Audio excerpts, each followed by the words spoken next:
그래서 소풍을 앞두고 학부모에게 가정통신문을 보냅니다.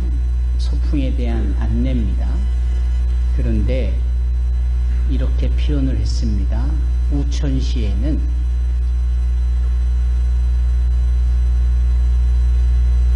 강당으로 체육관으로 모이면 됩니다. 이렇게 표현을 했습니다.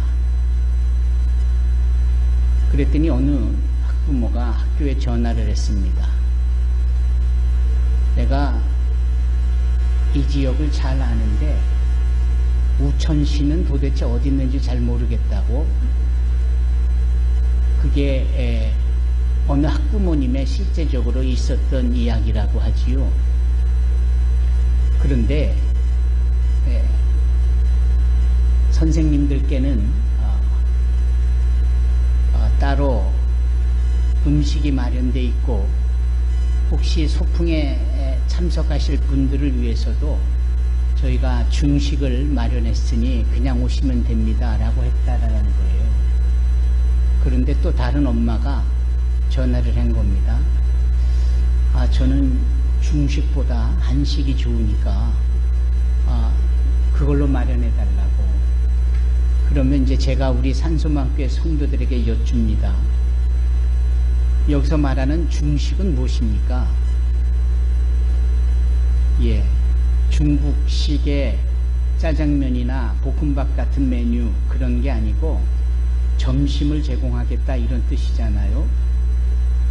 이 이야기를 하는 이유는 우스꽝스러운 이야기인데 제가 밝은 얼굴로 이야기를 하면은 설교 자체의 시작을 무슨 코미디 프로그램처럼 시작하는 것 같아서 아주 진중한 얼굴로 이야기하는 겁니다. 왜냐하면 실제로 있었던 일들이고 그만큼 사람들의 독해력이 사람들이 문장 구조라든지 용어 선택이라든지 이런 것들에 대해서 너무 모르고 있다라는 거죠. 아마 이런 점이 일반적이라고 볼 때 어려서부터 온가족 예배를 드리면서 어른들과 함께 예배 드리고 다소 어려울 수 있는 보케브러리로 어려울 수 있는 단어로 설교를 듣고 이게 뭐냐라고 묻고 또 그 의미를 깨달아가는 우리 산소망교회 이 자녀들은 참 복된 거지요. 어린이들이니까 이런 글을 몰라가 아니라 어린이들은 그 습득력이나 학습력이 빨아당기는 흡입력이 어른보다도 고착되어진 두뇌를 가지고 있는 어른들보다도 훨씬 낫기 때문에 더 어려운 고사성어라든지 어려운 용어, 단어 같은 것들을 얼마든지 우리가 가르치는 대로 이 어린 자녀들은 그것을 다 받아들일 수 있고 이해할 수 있는 겁니다. 문제는 어른들입니다.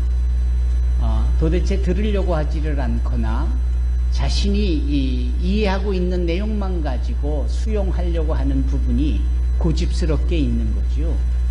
아마도 이런 측면에서 볼 때 용어의 선택과 단어의 이해가 우리의 일반 생활에서도 모자르면 이런 해프닝이 나올 수 있는데 신앙생활을 영위하면서 성경을 읽으면서 그 단어에 대한 의미를 모르거나 또는 이게 왜 이런 내용으로 썼을까를 모르면 엉뚱한 해석을 하는 겁니다. 중식 대신 한식이 좋다라는 얘기나 하거나 뭐 이런 식이라는 거죠. 그러면 제가 이 말씀을 드리는 이유는 오늘 본문 말씀에 하나님에 대한 설명을 그 당시에 반석이라는 표현을 쓰고 요새라는 용어를 쓰고 피난처라는 용어를 쓰고 이런 식으로 표현을 했다라는 것이죠. 따라서 우리는 그 반석, 요새, 피난처와 같은 정확한 내용 그리고 그 시대에 그 상황 속에 존재했던 것들을 제대로 이해하지 못하면 하나님이 누구시다라고 이 노래하고 있는 이 시편 기자의 고백을 오늘날 우리는 제대로 이해할 수가 없고 엉뚱하게 곡해할 수 있겠다라는 생각이 드는 거지요. 아마도 이런 점에 있어서 성경은 우리를 바르게 교훈하는 그 영적인 생명의 책일 뿐더러 역사를 우리에게 증명하고 있는, 무엇보다도 우리 사람의 됨됨이, 인간적 도리, 사람의 본분, 이와 같은 것들을 명확하게 교훈하는 것이요, 또 다른 차원에서 보면 우리의 감성을 자극하고 우리의 시성을 유발하는 소위 문학책이기도 한 것입니다. 그래서 성경에는 큰 대하소설과 같은 욥기와 같은 책도 있고요, 그리고 노래와 시와 같은 이 시편 말씀이 있고요, 교훈, 잠언, 속담, 격언과 같은 내용들도 얼마든지 무궁무진하게 있는 겁니다. 심지어는 아가서 같은 연애소설도 함께 더불어 있는 거지요. 아마도 이런 측면에서 볼 때 성경은 우리를 바르게 교훈함에 너무나도 유익한 책이고요, 우리의 영과 혼과 몸을 정말 거룩하게 보존하는데 가이드북으로서 정말 이보다 더할 수 없는 것이지요. 항상 이 성경 말씀을 가까이 대하고 주야로 그 말씀을 묵상하여 복 있는 자다라고 인정받고 그렇게 하나님께 평가받을 수 있는 저와 여러분이 되기를 바랍니다. 오늘 본문 시편 62편, 대부분의 시편은 1편부터 150편까지 여러 사람들이 썼지요. 그러나 대부분은 다윗이 썼습니다. 물론 모세도 썼고 솔로몬도 썼고 또 그 외에도 여러 사람들이 성령에 충만하여서 시편을 기록했지만 대부분은 다윗이 쓴 겁니다. 우리가 아는 다윗은 누굽니까? 그 이새의 말째 아들로서 들에 나가 목동으로 가장 허드렛 일을 행함으로 늘 인간적 관점에서 보면 우선순위에서 배제되어 있는, 그렇잖아요. 그래서 사무엘 선지자가 왔을 때 기름 부을 그 이새의 아들들의 얼굴을 보려 했지만 아예 들에 나가 양을 치는 목동의 역할을 하고 있는 다윗은 그 순서에 껴주지도 않을 만큼 마이너리티였거든요. 그럼에도 그는 목동으로서의 역할과 주어진 일들을 감당하는데 여기에서 그의 풍부한 인생의 내용들이 담겨지는 겁니다.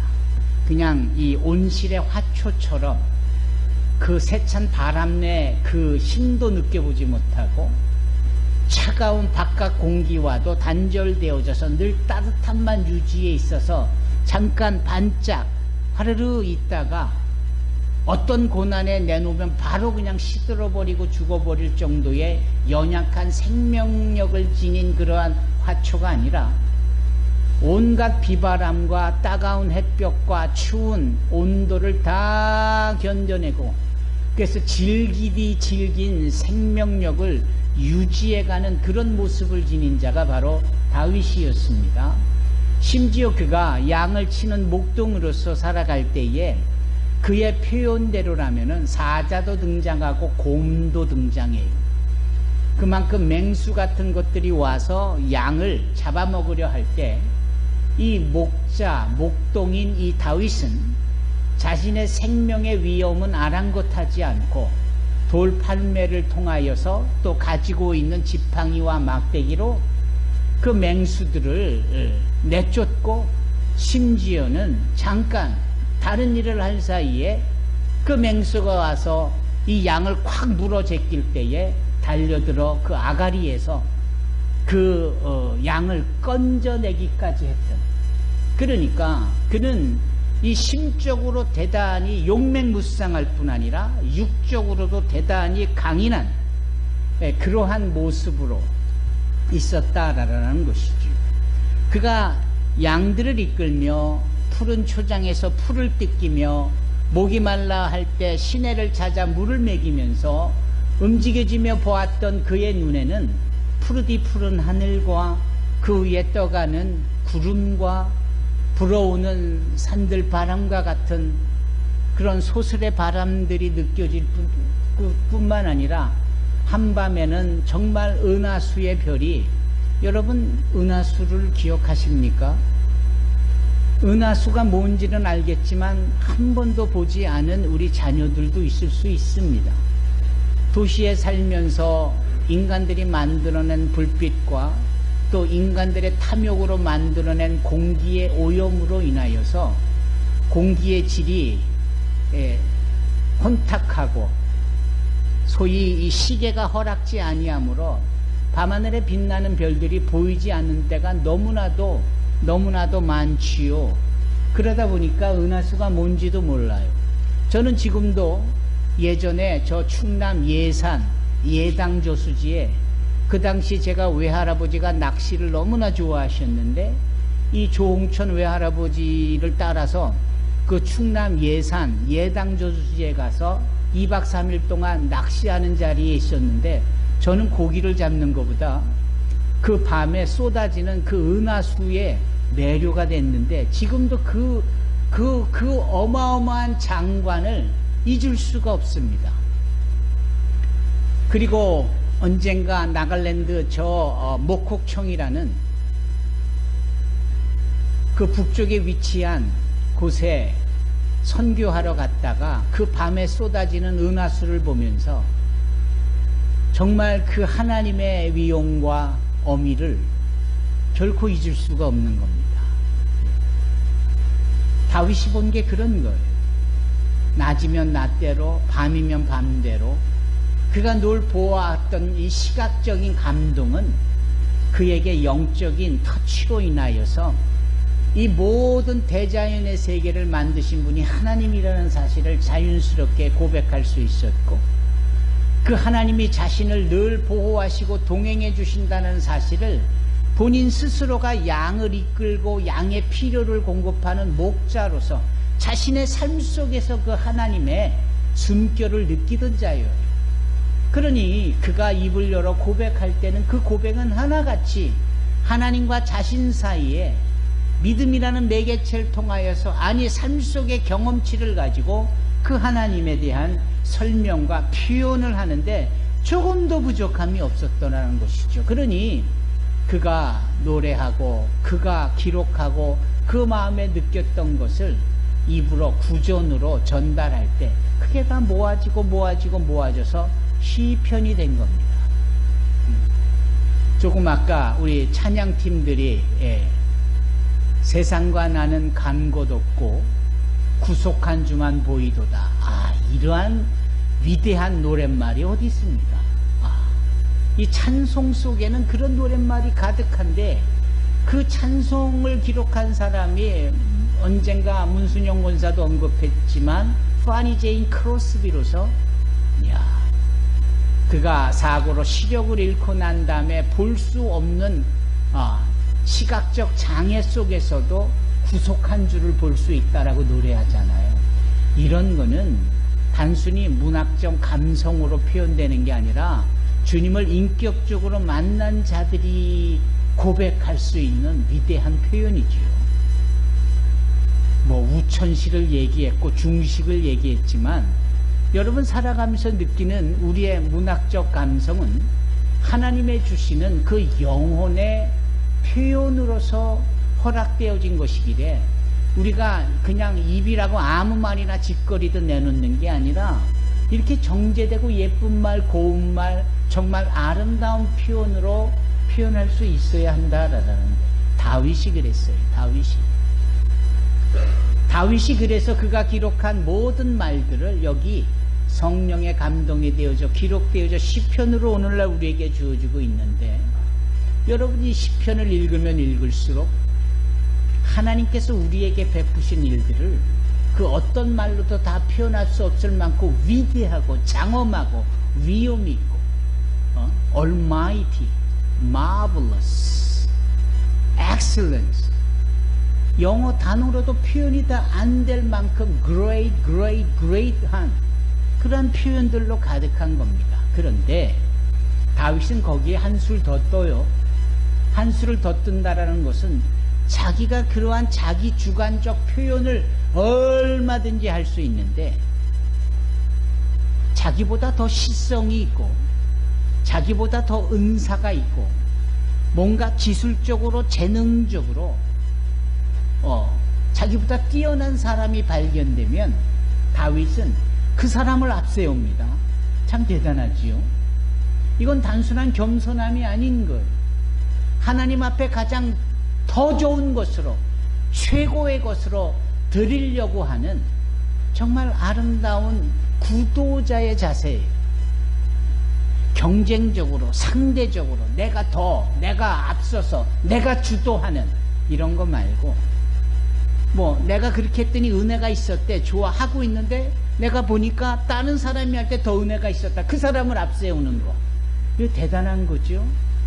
이거는 보통 성숙한 사람들의 마음이 아니고서는 이렇게 할 수 없는데 다윗이 그랬어요. 어디서 그 사실을 알 수 있느냐면 오늘 시편 62편, 이 시편 62편 성경을 여러분들이 이렇게 펼쳐서 보시면 62편 옆에 뭐라고 써 있느냐, 다윗의 시, 인도자를 따라 여두둔의 법칙에 따라 부르는 노래라고 여기 시편 62편을 언급해요. 설명하고 있는 거예요. 그럼 두 가지를 우리가 볼 수 있는 겁니다. 다윗은 자신의 그 풍성한 시성과 은혜로운 감성으로 하나님을 표현하고 설명하는데, 그 표현과 설명을 담아내는 방법을, 자기보다 그 방법을 더 잘 아는 여두둔이라는 사람의, 그 사람의 음악성과 그 사람의 인도에 자기의 고백을 부차적으로 담아내는 거예요. 이런 점은 다윗이 왜 그토록 위대한지를 우리에게 보여주는 장면입니다. 이건 단순한 양보요, 저보다 제가 좀 못한데요 라는 겸손을 넘어서, 이것은 어떻게 하면 더 하나님께 더 최고의 것을, 더 멋진 것을 그렇게 하나님 앞에 드릴 수 있는가에 대한 겁니다. 제가 어릴 때 우리 집 앞에 양복점이 하나 있는데, 그 양복점 아저씨가 성격이 아주 고약했어요. 까탈스럽게 이루 말할 수가 없는데, 그냥 여차하면 그냥 밥상이 이리 날아가고 저리 날아가는, 그 시대는 그랬잖아요. 근데 그 첫째 딸이 정말 고운 분이세요. 그분은 그 고약한 아버지의 밥상을 차릴 때 그 반찬을 많이 차리는 것이 능사가 아닌 상황에서 그 반찬을 어떻게 하면 더 예쁘게 진열해 놓느냐, 이게 보이는 거예요. 그래서 밥이 있고 국이 있고 여러 반찬 종지가 있는데 이걸 이렇게도 놔보고 저렇게도 놔보고, 제가 그걸 옆에서 이렇게 어린 나이에 이렇게 보면서 참 저 누나는 정말 착하다, 그런 생각을 해봤어요. 그 밥상이 또 전리 날아갈 수도 있을 텐데 상관없이 본인이 차리면서 최선을 다해서 요렇게 저렇게, 저는 그러한 마음이 정말 귀하다라고 생각을 합니다. 어떻게 하면 더 보기 좋은 떡이 맛도 있다고, 이왕이면 아버지가 드실 식사를 그냥 툭툭툭툭 챙겨 넣는 게 아니라 이렇게 예쁘게 차려놓는 이런 마음, 다윗의 시편 62편에 깔려있는 그의 마음이 그런 마음이 아닐까, 저는 그 마음이 맞다라고 고백할 수 있습니다. 다윗은 자신의 표현이 참으로도 귀한 표현인데, 그 표현을 극대화하여 하나님의 하나님 되심을 나타내고자 하는 부분에 여두둔이라는 음악성 있는 사람의 멜로디에 자기의 고백을 거기에다가 따라가서 얹히는 역할. 얼뜻 보면 그래서 앞에서 지휘는 누가 하는 겁니까? 여두둔이 하는데 고백은 누가 하는 겁니까? 다윗이 하는 거예요. 그냥 휙 지나가고 말 수 있는 내용이지만 이것은 우리 신앙인들에게, 이 사회 속에서 살아가는 우리에게 정말 귀하게 요구되는 우리의 매력 있는 캐릭터라 할까 라는 거예요. 아마도 이런 점에 있어서 저와 여러분들은 정말 attractive Christian, 매력 있는 성도가 되어질 수 있어야 합니다. 그래서 그냥 매력이 이렇게 많으면 매력이 뚝뚝 떨어진다고 그러잖아요. 정말 매력이 이렇게 뚝뚝 떨어질 만큼 이 매력이 발전하면 실력이 되는 겁니다. 이 실력이 발전하면 뭐가 되는 거예요? 능력이 되는 거예요. 이 자그마한 부분에서 마음 씀씀이와 더불어 그런 것들을 표현해내고자 애쓰는 이 매력적인 크리스찬의 삶이 실력으로 나타나 실력으로 노래할 수 있어야 돼요. 제가 누누이 얘기하지만 제가 박소연 집사하고의 만남이 한 35년 40년 됐나요? 네. 저분이 이 초등학생 때부터는 우리 임진숙 목사님과 주일학교를 같이, 그러니까 임진숙 목사가 교사였고 우리 박소연 집사가 이제 초등학생이었다. 근데 저분이 중학생일 때는 이제 제가 주일학교 교사였고, 또 특별히 엘리야 성가대라고 내가 지휘를 했고, 저분이 반주를 하면서, 그래서 제가 교회를 개척했을 때 우리 박소연 집사가 그때부터 우리 교회 반주자로 지금까지. 예. 제가 박소연 집사 얘기를 쭉 하면서 제 설교의 맥을 놓치지 않고 드리려는 말씀은 뭐냐면, 저분이 실력이 있거든요. 피아노에 대한 실력이. 그 피아노에 대한 실력을 제가 어떻게 느끼느냐 하면, 찬송가가 요구하고 있는 가사와 작곡자가 요구하고 있는 이 멜로디를 그냥 손끝에서 팅팅팅팅 피아노로 치는 게 아니라 주님을 향한 신앙의 고백, 마음이 고백되어져서 그게 손가락 끝으로 전달이 되어지니까 그냥 도레미파솔라시도 이 음이 그냥 소리로 나오는 게 아니라 고백으로 나오는 거예요. 그걸 제가 여러 번 느껴요. 이게 실력이다. 여러분, 실력은 고백인 거예요. 표현인 거예요. 그러니까 표현할 수 있을 만큼 나는 그만큼 실력이 있는 거예요. 내가 알고 있는 거를 내가 표현할 수 있어야지. 그게 실력인 거예요. 알고는 있고 갖추고는 있는데 표현해내지 못하면 그건 실력 없는 거예요. 그렇지 않습니까? 아마도 이런 점에 있어서 다윗의 매력은 실력을 넘어 하나님이 인정하여 성령으로 그것을 평가해주고 받아들여진 이 능력으로 연계가 되어지는 거죠. 정말 우리 산소만교회 성도들이 매력과 실력과 능력으로 이어져 가기를 주님의 이름으로 축원합니다.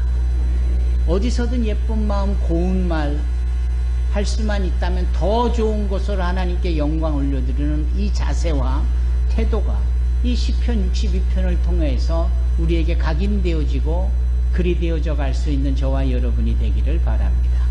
오늘 본문의 말씀 적용란에 있어서 하나님을 바란다라는 것은 바로 그런 부분인 거예요.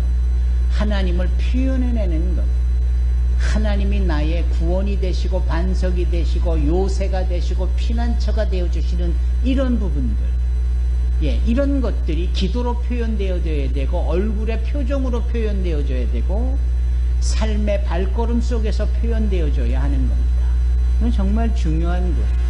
어느 날 사도 베드로와 요한이 날 때부터 안진뱅이 된 자를 일으켜 세우지요. 그 사건 아시죠? 사도행전 3장. 그런데 사도행전 4장에 가보면 또 그 사람을 만나는데 그러니까 나면서부터 안진뱅이였던 40살 먹은 이 사람의 다리가 이제는 완전히 치유가 된 거잖아요.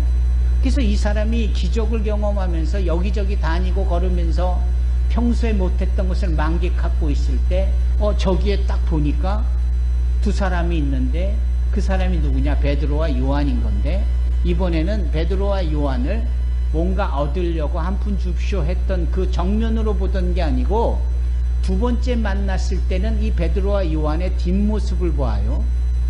그것을 성경에 어디에 기록이 되어 있느냐 하면은 그가 베드로와 요한을 만나 보았을 때, 이 보았을 때의 이 헬라어의 용법이 앞에서 봤느냐 뒤에서 봤느냐 표현이 달라요.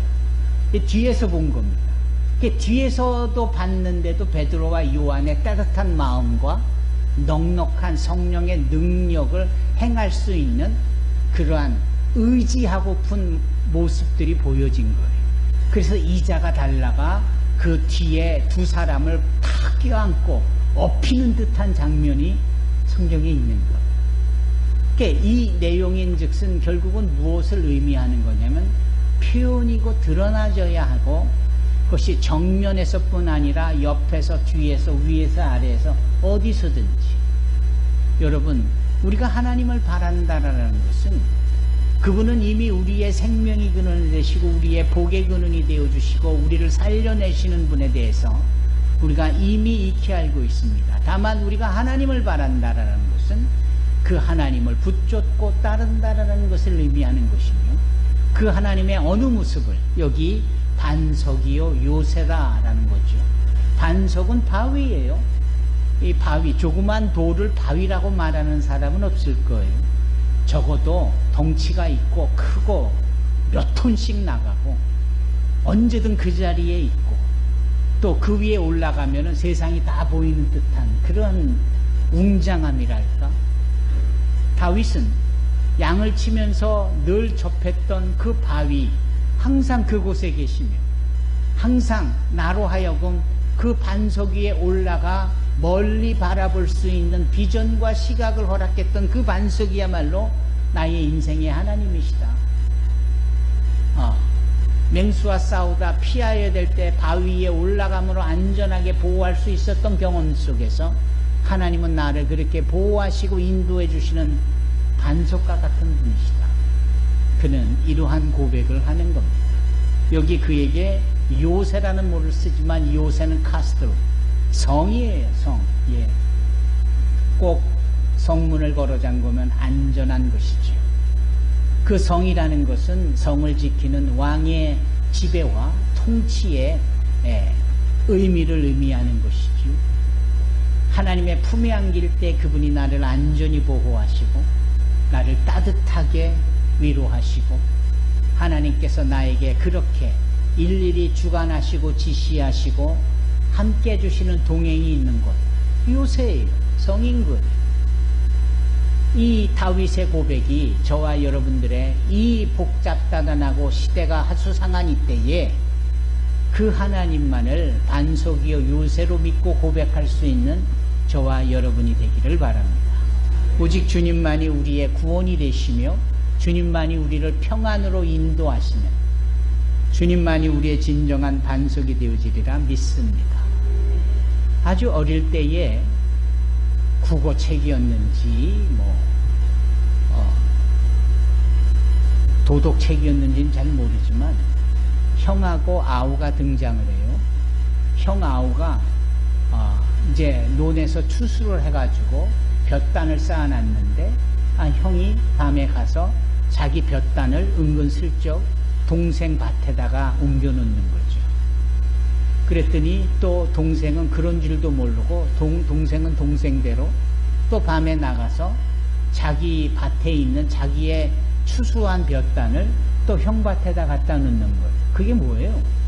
동생은 형을 사랑하고 존경하고 그 집이 좀 더 배불리 먹으라고 자기의 추수한 볕단을 옮겨놓는 거잖아요. 반면에 형은 형대로 동생에게 또 아량을 베풀고 배려한 거죠. 이 가슴 따뜻한 이야기를 저만 기억합니까? 다 알고 계시잖아요. 그래서 오죽하면 형님 먼저 아우 먼저 안성탕면 이런 CI도 나왔잖아요. 그때 구봉서 씨와 프라이보이 곽규석 씨가 형님 먼저 아우 먼저 그런 거 기억나시죠? 예. 요즘 세대들은 잘 모르겠지만 이렇게 주거니 받거지 하는 것이 있는 거예요. 근데 거꾸로를 생각해 보자고요. 거꾸로는 뭐냐면 못된 형이 동생 밭에 가서 자기 쪽으로 은근슬쩍 그렇게 동생이 열심히 낫지를 하고 추수한 걸 가져다 놓으면 이런 천하의 나쁜 형이 있잖아요. 요즘은 그런 형이 많아요. 또 동생들도 그래요. 예? 형보다 더하면 더했지 결코 덜하지 않을걸요. 우리가 이런 세상에 살고 있으니까 이 삭막한 이 거친 세상 속에서 그 옛날의 아름다운 이 좋은 이야기들을 놓치며 살 때가 너무나도 많은 거예요. 그래서 이들이 이렇게 서로 자기 밭에다 옮기다가 딱 걸렸을 때 모르고 그랬다고 내 밭인 줄 알았다고 여기까지가 내 밭인 줄 알았다 이렇게 잡아뗄 수도 있지 않았을까요? 제가 이 말씀을 드리는 이유는 잠언을 읽어보면 옛 지계석을 옮기지 마라 라는 뜻이 있어요. 말씀이 있어요. 옛 지계석. 이 지계석이 뭐냐면 바위. 이 바위를 왜 옮기느냐? 바위를 옮길 수도 없을 뿐더러 바위는 항상 모든 사람들에게 잣대가 되고 기준이 되는 거예요. 그래서 요즘처럼 뭐 돈을 들여서 이렇게 측량을 하고 빨간 말뚝을 박아서 여기까지가 내 땅, 여기서부터 네 땅 뭐 이러지만 예전에는 바위가 모든 사람들의 소유를, 모든 사람들의 그 주권을 인정하고 또 그 부분을 구별해 놓는 기준이 되어졌던 거거든요. 하나님은 오늘날 우리의 반석이 되신다라고 할 때 그분은 우리의 삶에 선을 그어 놓으시고 우리의 삶에 하나님의 직접 개입과 관여함 속에 역사하고 계시다라는 것을 의미합니다.